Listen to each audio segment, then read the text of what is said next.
بسم اللہ الرحمن الرحیم۔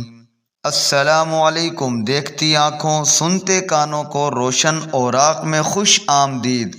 روشن اوراق کے ناظرین اور سامعین، یہ تو آپ جانتے ہوں گے کہ مسلمانوں کے اندر جہاد میں نبی علیہ السلام کے جانثار صحابہ کرام ہوتے تھے، جنہوں نے مختلف غزوات میں اور جنگوں میں شجاعت کے جوہر دکھائے۔ یہ شاید ہی آپ جانتے ہوں کہ اسی طرح اس وقت کی ایک صحابیہ جن کو نبی علیہ السلام نے خاتون احد کا لقب دیا، وہ کون تھی جنہوں نے احد کے میدان میں اپنی شجاعت، عزم اور ہمت کے جوہر دکھائے؟ اگر نہیں جانتے تو اس ویڈیو میں آپ جانیں گے۔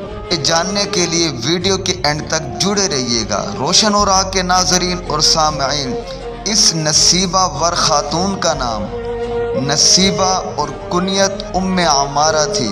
کنیت سے ایسی مشہور ہوئی، ایسی کہ تاریخ اسلام کے صفحات پر ہمیشہ کے لیے ثبت ہو کر رہ گئی۔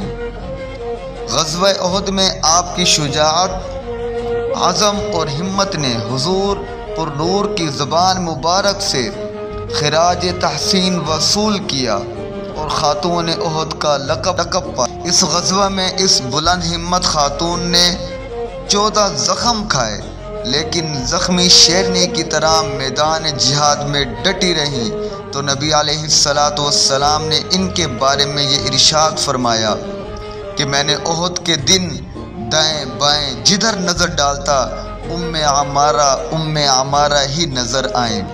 خلیفہ بلا فصل حضرت صدیق اکبر کے دور میں آپ کے فرزند کو مسلمہ کذاب نے نہایت بے دردی سے شہید کیا تو آپ نے عہد کیا کہ میں مسلمہ کذاب کو اپنے ہاتھوں سے ہی ماروں گی اور اپنے لخت جگر کا بدلہ لوں گی۔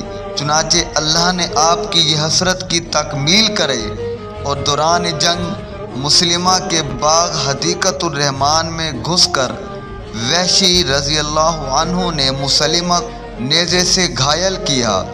وہاں ام عمارہ کی موجودگی میں ان کے دوسرے فرزند عبداللہ کی تلوار بھی اس ملعون کے وجود میں اتری اور یوں مسلمہ کذاب جہنم واصل ہوا۔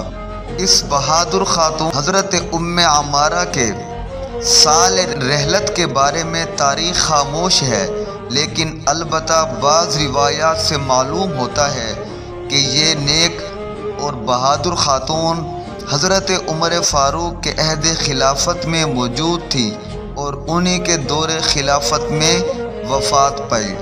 حضرت ام عمارہ کو سرور عالم صلی اللہ علیہ وآلہ وسلم سے حد درجے عقیدت اور محبت تھی۔ وہ ہر وقت حضور پر اپنی جان قربان کرنے کے لیے تیار رہتی تھی۔ رحمت عالم صلی اللہ علیہ وسلم ان پر بھی بڑی شفقت فرماتے تھے، کبھی کبھار ان کے گھر بھی تشریف لے جاتے۔ احمد کے اندر روایت ہے کہ نبی علیہ السلام حضرت ام عمارہ کے گھر تشریف لے گئے۔ انہوں نے حضور کے سامنے کھانا پیش کیا۔ آپ نے فرمایا کہ اے ام عمارہ تم بھی کھاؤ۔ عرض کہ یا رسول اللہ میں روزے سے ہوں۔ ارشاد فرمایا روزے دار کے سامنے کچھ کھایا جائے تو فرشتے اس پر درود بھیجتے ہیں۔ پھر آپ نے حضرت ام عمارہ کے سامنے کھانا کھایا۔ ایک روایت میں ہے کہ حضور کے بعد حضرت ابو بکر صدیق بھی کبھی کبھی ام عمارہ کے گھر ان کی خبر گیری کے لیے جایا کرتے تھے۔ ام عمارہ نے چند احادیث بھی روایت کی ہیں جو ام سعد، حارث بن عبداللہ، عبید بن تمیم بن زید، لیلہ کنیز اور عکرمہ سے مروی ہیں۔ دعا ہے رب ذوالجلال سے کہ اللہ تبارک و تعالی ہماری ماؤں بہنوں کو بھی ایسے جذبے، ایسی ہمت اور ایسی جرأت عطا فرمائے کہ وہ اپنا اور اپنے دین کا دفاع کر سکیں۔ تو آمین آمین۔ روشن اوراق کے ناظرین اور سامعین، اس طرح کی مستند اور اسلامک ویڈیوز دیکھنے اور سننے کے لیے چینل کو لائک کیجئے، شیئر کیجئے اور سبسکرائب کیجئے۔